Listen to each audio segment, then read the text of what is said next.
नमस्कार, आप देख रहे हैं इंडिया वॉच और मैं हूं आपके साथ स्नेहा सिंह। वक्त हो गया है खबर मिड डे का।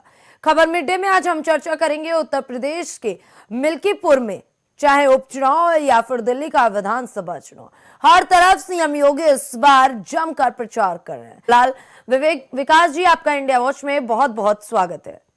विकास पांडे जी, मिल्कीपुर से लेकर के दिल्ली के विधानसभा चुनाव तक सीएम योगी पूरी तरीके से कहीं ना कहीं जीत दिलाने के लिए बीजेपी को अब जमीन पर उतर आए। रस्सा कस्सी की ये लड़ाई आगे बढ़ती जा रही है, लेकिन ये दावा किया जा रहा है कि दलित एजेंडा सेट कर रहे हैं सीएम योगी मिल्कीपुर में, और ये कहीं ना कहीं पीडीए की पिच पे चलने वाली बात होगी, यानी कि सपा की पिच पे चलने का काम कर रहे हैं। क्या प्रतिक्रिया है आपकी इस पर विकास जी? जी, मेरी आवाज आ रही है? जी जी, बहुत बहुत धन्यवाद स्नेहा जी। देखिए स्नेहा जी, मिल्कीपुर का चुनाव, मैंने पूर्व में भी ये कहा है कि मिल्कीपुर का चुनाव समाजवादी पार्टी के पीडीए को, विशेषकर उनके ए को आईना दिखाने वाला होगा, क्योंकि जिस पीडीए में उन्होंने जहां से पी की शुरुआत होती है वो पी में ही बड़ा तालमोल है। उनके यहाँ पी पहले आता है, पी मतलब परिवारवाद, और उसके बाद आता है उनके यहाँ कार्यकर्ता।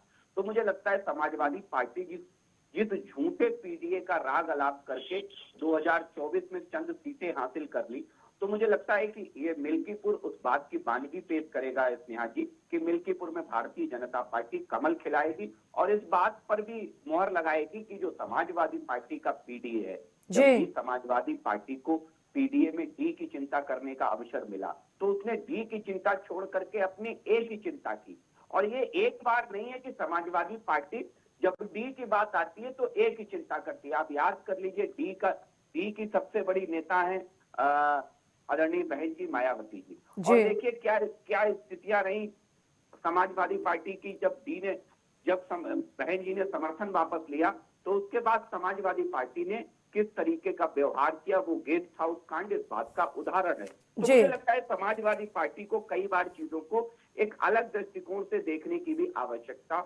होती है, लेकिन वो देख नहीं पाते हैं, क्योंकि परिवारवाद उस दल में बहुत बुरी तरह से हावी है, जिससे मुझे लगता है कि अब फाइनल चोट देने का वक्त आ गया है। लगभग 3.25 लाख मतदाता है मिल्कीपुर में, जिसमें दलित वोट सर्वाधिक है, जो लगभग 60 से 70 हजार वोट दलितों का वहां पर है। उसके बाद ब्राह्मण है, यादव है, तमाम ऐसे जो भी जातिगत समीकरण है उनको ध्यान में रखते हुए ही चाहे कोई भी राजनीतिक दल हो अपना प्रत्याशी उतारता है। जब से भारतीय जनता पार्टी ने चंद्रभान प्रसाद को प्रत्याशी के रूप में उतारा है, ये देख लीजिए कि समाजवादी पार्टी के अखिलेश यादव अपना बहाना ढूंढने लगे हैं स्नेहा जी। वो तलाशने लगे हैं कि कैसे हम इस हार के लिए एक नैरेटिव सेट करें और इस हार को हम जनता के बीच कैसे पेश करेंगे, उसके लिए उन्होंने तमाम तरीके के बहाने चालू कर दिए। उत्तर प्रदेश में मिल्कीपुर में योगी जी ने अभी कल सभा की, और वहां से उन्होंने उस मिल्कीपुर को एक मैसेज दे दिया है कि अगर हमें एक मिल्कीपुर बनाना है, सेफ मिल्कीपुर बनाना है, तो हमें एक रहना होगा, सेफ रहना होगा। ठीक है, अभी मिल्कीपुर को लेकर के आपने बताया कि सीएम योगी ने मैसेज दे दिया। हालांकि अब पुराने चुनाव की बात कर लें, बीते कुछ दिनों में हुए चुनाव की बात करें तो समाजवादी पार्टी का प्रदर्शन फैजाबाद में काफी बेहतर रहा है। ये समाजवादी पार्टी दावा कर रही है कि अयोध्या की जनता सपा को प्यार कर रही है, ना कि बीजेपी को प्यार कर रही है। इस पे क्या प्रतिक्रिया है आपकी?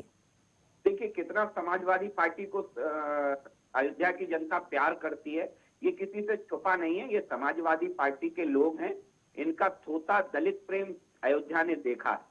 अयोध्या उस बात की भी बानगी बना है कि जब दलित बेटी के साथ खड़े होने का अखिलेश यादव के लिए अवसर आया तो उस दलित बेटी के साथ ना खड़े होकर के वो मुईद खान जैसे लोगों के साथ खड़े हुए अखिलेश यादव। डीएनए जैसे टेस्टों की मांग कर दी अखिलेश यादव ने। यही तो मैं कहना चाहता हूं कि अयोध्या इस बात की बानगी पेश करेगा और अखिलेश यादव को आईना दिखाएगा। देखिए, तमाम तरीके की चीजें चलती रहती हैं, और राजनीति, मैं फिर कहता हूं, राजनीति समीकरणों से होती है। भारतीय जनता पार्टी ने वहां पर हमारे रुधौली के विधायक रामचंद्र यादव जी को, जो कि मिल्कीपुर से भी पूर्व में जब मिल्कीपुर सम्मिलित था तो 2 बार वहां से भी विधायक रहे हैं, उन्हें वहां पर बड़ी जिम्मेदारी दी और मिल्कीपुर में उनका एक अच्छा प्रभाव है, क्योंकि वो इसी इलाके के घटौली गांव के मूल निवासी हैं रामचंद्र यादव जी। तो मुझे लगता है कि उनका एक अच्छा खासा प्रभाव है उस वर्ग में भी जिस वर्ग के लिए अखिलेश यादव अपने आप को नेता मानते हैं। तो लोकल में उनका एक अच्छा प्रभाव है। उसके अलावा वो वहां से 2 बार विधायक भी रहे जी। हैं। मुस्लिम बहुल इलाकों में भी रामचंद्र यादव जी का अच्छा प्रभाव है। दूसरी चीज, अपर्णा यादव भी वहां भारतीय जनता पार्टी के लिए तमाम तरीके की जनसभाएं और जन समर्थन जुटाने के लिए वहां जमीन पर उतर करके भारतीय जनता पार्टी के लिए प्रचार करती हुई आपको दिखेगी। तो हम तो सबको साथ में लेकर के चल रहे हैं। समाजवादी पार्टी को जब भी अवसर मिलता है ये दिखाने का कि गुंडों और माफियाओं की पार्टी नहीं है समाजवादी पार्टी। समाजवादी पार्टी अपराधियों की पार्टी नहीं है समाजवादी पार्टी। लेकिन अफसोस होता है उस समय भी समाजवादी पार्टी ये प्रूव करने से चूक जाती है और गुंडों और माफियाओं को बचाने के लिए क्या क्या जो पूर्व में करती रही वही आज करती है। आज बस कहने और करने का तरीका बदल दिया है समाजवादी पार्टी। ठीक है विकास जी, अभी आपने कहा कि कहने और करने का तरीका बदल दिया है सपा ने। अब बात कर लें अगर दिल्ली विधानसभा चुनाव की, क्योंकि वहां भी लगातार सीएम योगी दौरे पर है और कहीं ना कहीं उनकी जनसभाओं से जो एक मैसेज डालने की कोशिश की है उन्होंने, उसको लेकर के आम आदमी पार्टी कह रही है कि उत्तर प्रदेश में तो काम कर नहीं पाए हैं और आते हैं दिल्ली में चुनाव प्रचार करने। देखिए, आम आदमी पार्टी का तो डब्बा गुल हो गया है जी। स्नेहा जी। आम आदमी पार्टी की जमीन नहीं, पूरा उनका जो झूठ का महल था वो अब ध्वस्त हो चुका है। हमारे हनुमान ने उस झूठ की लंका में आग लगा दी है। ये मान लीजिए अब उस लंका को जलने से कोई नहीं बचा सकता और ये स्थिति आम आदमी पार्टी को 8 फरवरी को दिख जाएगी रिजल्ट के माध्यम से। आम आदमी पार्टी ने दिल्ली की जनता को ठगाई नहीं है, दिल्ली की जनता के अरमानों को कुचल दिया, तहस नहस कर दिया। दिल्ली देश का दिल है और उस दिल के साथ जितनी बुरी तरह से खिलवाड़ आम आदमी पार्टी ने किया है, उसकी भावनाओं के साथ जितनी बुरी तरह से अरविंद केजरीवाल खेले, शायद ही देश में कोई ऐसा राज्य होगा, कोई ऐसा नेता होगा जिसने अपनी जनता के साथ इतने बुरी तरह से उसकी भावनाओं के साथ खेला हो। अरविंद केजरीवाल जी को उनकी करनी की सजा मिलने वाली है, चाहे जेल के माध्यम से मिली हो और अब चाहे जनता के माध्यम से मिलेगी। जेल के माध्यम से भी मिली और अब जनता से मिलने की भी बारी आ गई है अरविंद केजरीवाल को उनके गुनाहों की सजा मिलने की। दिल्ली जवाब मांगती है और अरविंद केजरीवाल जवाब की जगह प्रलोभन दे रहे हैं। दिल्ली को जवाब चाहिए अरविंद केजरीवाल जी से, मगर अरविंद केजरीवाल जवाब ना दे करके प्रलोभन देने का काम कर रहे हैं। वोटरों को रिझाने के लिए तमाम तरीके के प्रलोभन दे रहे हैं। लेकिन दिल्ली की जनता बहुत समझदार जनता है इसमें। वो जानती है कि दिल्ली का भला किसमें है। 10 साल तक दिल्ली की सत्ता को कुंडली मार करके बैठ करके लूटने वाले अरविंद केजरीवाल को दिल्ली की जनता अब आईना दिखाने वाली है, क्योंकि दिल्ली की जनता इनके ढकोसलों से त्रस्त आ चुकी है। इनके भ्रष्टाचार से, इनके झूठे वादों से, इनकी नौटंकियों से दिल्ली की जनता अब अजीज आ चुकी है।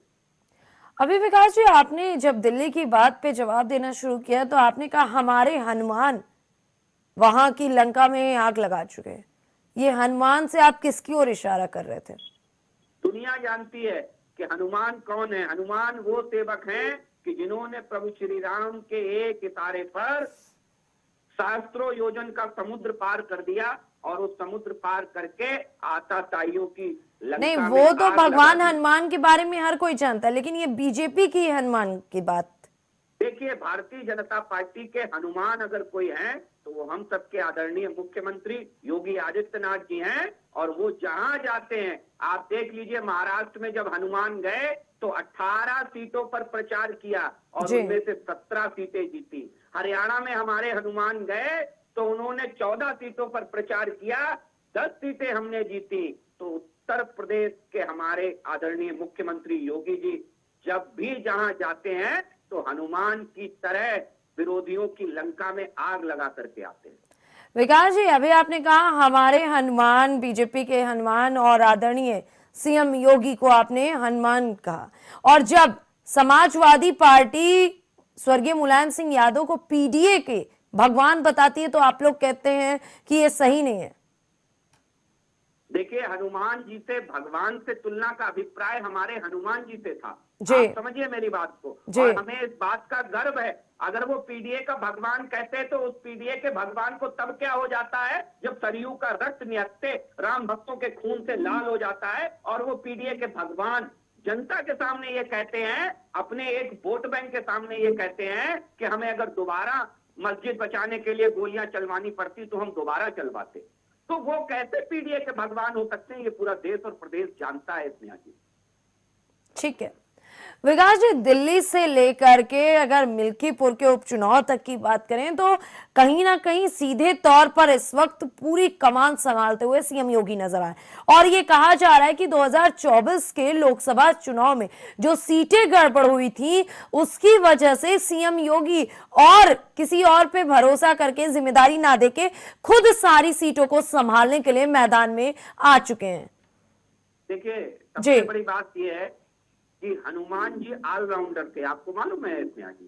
तो देश हमारे आदरणीय मुख्यमंत्री हम सबके और देश के सबसे लोकप्रिय मुख्यमंत्री योगी आदित्यनाथ जी ऑलराउंडर हैं।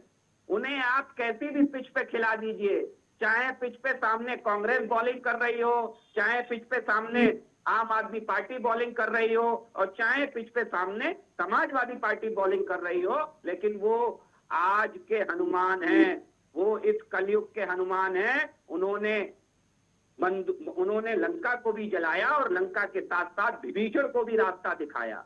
तो हमारे हनुमान आदरणीय मुख्यमंत्री योगी आदित्यनाथ जी हर फील्ड पर, हर पिच पर खेलने में माहिर हैं। वो चाहे आप उन्हें महाराष्ट्र भेज दीजिए और चाहे हरियाणा भेज दीजिए, चाहे दिल्ली भेज दीजिए, आपको दिल्ली इसका 8 तारीख को उदाहरण प्रस्तुत कर देगा। लिख लीजिएगा कि योगी जी ने जो लकीर खींची है उसे आम आदमी पार्टी का कोई नेता छू भी नहीं पाएगा। बहुत बहुत धन्यवाद विकास जी।